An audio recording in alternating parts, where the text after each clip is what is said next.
Hey everybody, this is Dan Perryman. I am the host of the Low Carb Leader podcast and the host of the Low Carb Leader Facebook page. Today I'm going to talk about intermittent fasting just real briefly. I have received a lot of questions about intermittent fasting, the benefits, and why you'd want to do it.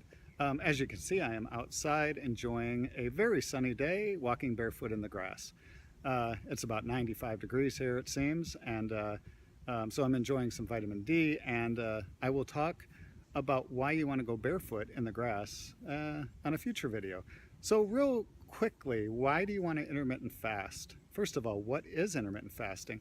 It is basically taking a break from food. Why you would want to do that, you may ask? There are many reasons why you want to do it, and I will just talk about 3 of them today. So the first one, obviously, is autophagy. And for those that do not know what autophagy is, it's basically cellular cleansing. So when you take a break from food, your body will refocus its efforts on getting rid of defective cells in your body. And defective cells can cause all kinds of diseases, including cancer. So autophagy is a great way to make sure you are in tip-top condition on the inside. Number 2, your insulin levels. Taking a break from food will lower your insulin levels. Most people think they will die. You will not die. I do it all the time. But it keeps your insulin levels low and gives you a break, especially if you're doing the standard American diet where you have a lot of carbs in your diet.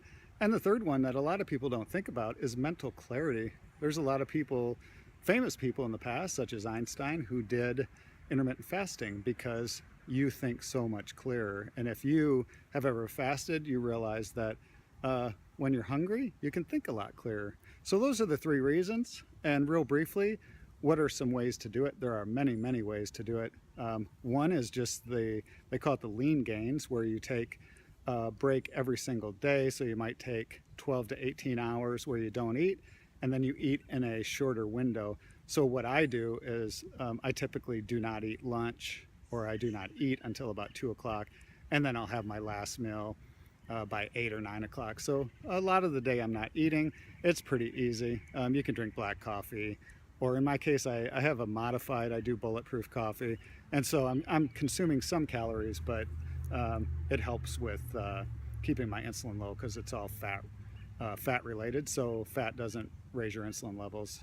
So that's one way to do it. Another way is alternate day fasting, where you eat normal for one day and then the next day you do restricted calories. So you could do a normal 2,000 calorie diet one day and then the next day do 500 calories or something like that.